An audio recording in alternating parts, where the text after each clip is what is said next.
Hey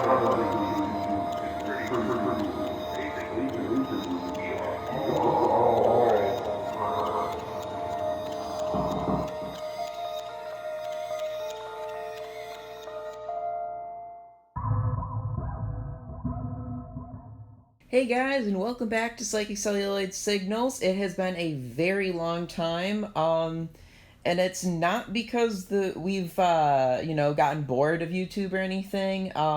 It's mainly because there's been a lot going on in all of our lives. I in the past couple months have moved, so not too far away, fortunately, so I can still go to the Dryden, which is where I'm going tonight.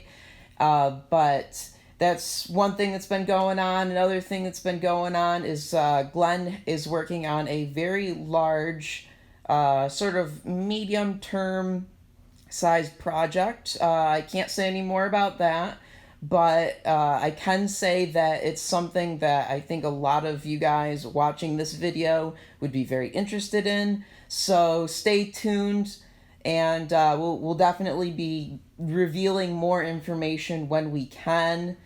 We're really stoked about that. I've been working on that a lot as well, and so has Nate. So we've all been really busy with stuff that we can't talk too much about. Also, as far as Velvet Gloves goes, the short film that we shot, that we got an award for at the Upstate New York Horror Film Festival last year, we do plan on making that available in some way, shape, or form to you guys so that you can check it out and let us know what you think. We still haven't entirely decided how we're going to do that or when we're going to do that, but again, stay tuned. We will definitely inform you as soon as we know what we're going to do with that. We also have another short film in the works. It's called Connective Tissues, I can say that. I directed it, and Glenn and Nate played awesome parts, as well as contributed a bunch. And we also had other contributors, which we will talk about more when that gets more completed. And that was a lot of fun. We're really stoked to move forward with that as well. So we'll keep you in the loop with that film as well. It's definitely something for all of the gore hounds who are watching our channel. So definitely stay tuned, and we hope you'll enjoy that as well when we get around to releasing that. Now that I've given that long-winded sort of explanation as to where we've been, I will tell you guys where I'm going tonight, which is the Dryden Theater, as I said, and I'm going to be going to see a personal favorite of mine called Jabberwocky. It is the individual directorial debut of Terry Gilliam, one of my favorite directors of all time.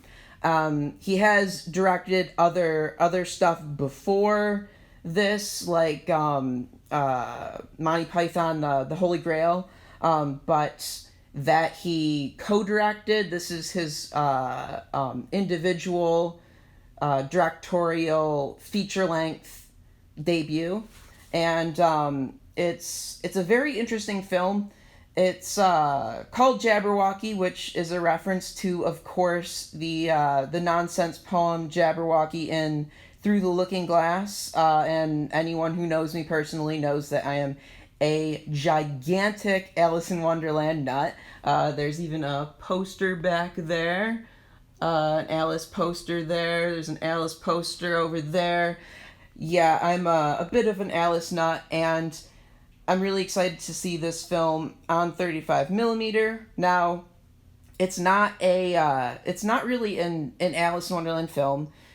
Alice does not make a appearance. They're not in Wonderland, though where they are in this sort of pseudo Monty Python-esque world, it's just about as crazy. So no need to worry about any lack of absurdity in this film if you are into the absurdity of the Wonderland universe. It definitely has it. It's definitely a fantastically fun film. It does have the Jabberwocky, the titular Jabberwocky does make an amazing appearance, and I'm just really stoked to see that on 35 millimeter. I think I've rambled enough for this little introduction here. When I get done seeing the film, we'll talk about it a little bit more. I maybe will even at some point later down the line do an even more in-depth look at this film. At some point I want to just do a sort of video series maybe of a lot of different Alice films, as I've accumulated tons of Alice films. You may or may not be aware there are so many Alice films and Alice inspired films, including another film by Terry Gilliam called Tideland. It's not a again, it's not an adaptation directly, but it's much more. There's much more focus on the stories. So this film also kind of predicts where Terry Gilliam would go, both topically as well as the levels of crazy that you see in this film. He continues with the rest of his films, as anyone who knows any of his films, like Fear and Loathing, 12 Monkeys, and so on and so forth. His films are pretty crazy in the best ways possible, I would say. So, yes, I've rambled enough about this for the moment, so we will talk about it. In particular, we're going to talk about my feelings, I think, about seeing it, at a theater, seeing it on 35 millimeter, and all that sort of thing. And of course, also, I'll try to give you as much insight as I can. And maybe sometime in the future, I'll even, delve deeper into some of the connections, the Alice-related connections and whatnot, and maybe an Alice themed series. But for the time being, we're going to focus on Jabberwocky, and I'm going to head off to the Dryden right now and go see it. So see you guys. Hey guys, and I am back. Actually, last night I went and saw Jabberwocky, so here's some of my thoughts about the absurd hero's journey of a unwilling hero who goes on a journey that he had no interest in going on whatsoever, to get to an end that he has no interest whatsoever in getting to. First thoughts are just how gorgeous the colors looked, seeing this projected on 35 millimeter. Of course, it's got a lot more of that dynamic range that you hear about as sort of like a buzzword these days. It's much more than you're going to see like on any DVD Blu-ray release out there, which is one of the reasons that I really wanted to see this in theaters. It's also really cool to just see the film itself not digitally tampered with in any way, shape, or form. It's really awesome to see what it looked like when it was on its original medium, which is 35 millimeter. So that was really cool to see. One thing that I did notice rather, seeing it on the big screen, that I didn't notice ever really. I'm sure I probably did notice it, but it didn't register in my head as it did seeing it on the big screen, is that this being Terry Gilliam's directorial debut, a lot of people know his style visually. One of the big things that's notable is his use of wide angle lenses, his use of like fisheye lenses, and you don't really see that in this film, in Jabberwocky. There's close-ups for sure, which probably used or I'm sure used wider lenses, than other scenes which used more longer lenses in other scenes. But there's no like sort of tilted angle, wide angle shots like you see in, say, Fear and Loathing in Las Vegas or in Tideland, that just give you that crazy disorienting feel. you don't see too much of that in this film, which is really interesting to note. And I'm kind of now wondering and curious to see when Gilliam adopted that sort of style, if you will. And it's not like, it's not like he's always shoving that in your face, but it's a big part of his visual uh, way that he communicates his ideas to the screen. So that was really interesting to note. Another thing I think that's worth noting again is that this was a part of like a 50th anniversary Monty Python series that they're running at the Dryden right now, and they're going to be doing Meaning of Life after this film. I think it's next week. And if you're in the area, I highly, highly recommend checking it out. It's probably my favorite Monty Python film. Jabberwocky, as I said before, isn't a Monty Python film, but this film is very Monty Python-esque, and, from Michael Palin playing the lead character, the ridiculously inept Cooper, who goes on this hero's journey where he, ends up being the guy who ends up facing off with the titular Jabberwocky because of how inept he is just, it's a style that is kind of similar to what you see in some of the Monty Python films.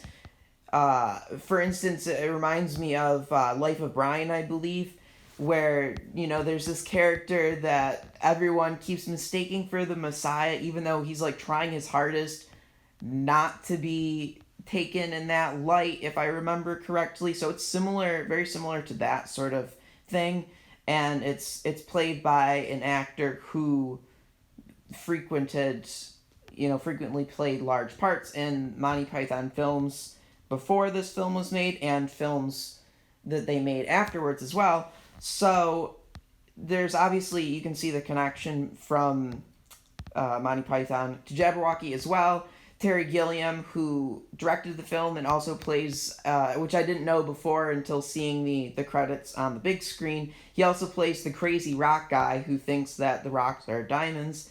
I didn't realize that he was much younger. I know what he looks like now, but I didn't know what he looked like then under, in a medieval outfit.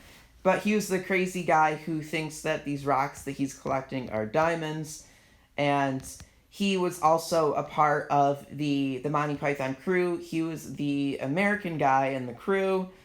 Very interesting to note, and also makes sense that they included this film as part of their Monty Python film series, because he was a integral part of Monty Python, and this is kind of the film that connects Monty Python to Terry Gilliam as a solo director.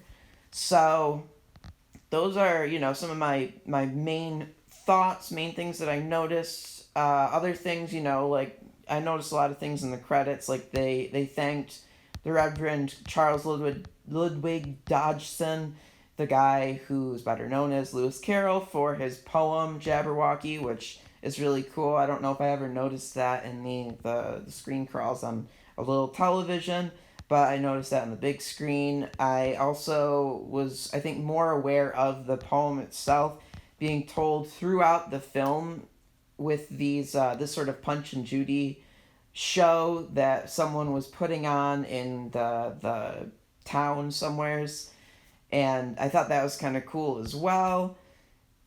And yeah, I would just say, like, you're gonna notice all these little nooks and crannies, these little tiny details in the structure of the film, if you will. More so seeing it on the big screen, so I'd highly recommend seeing it on the big screen if you can. I went to see this with my mother actually last night as well. It was her first time seeing it. I think she really enjoyed it. She really enjoyed the comedy of it. I think she dug she said she dug all the one-liners. They were really good. Really they really worked well, and they really hold up well. This film came out in 1977. It's 2019, and it's still a hilarious film. So if you get the chance, definitely check it out. If you get the chance and you're in the Rochester area, definitely check out The Meaning of Life. I'll link the information down below as we usually do.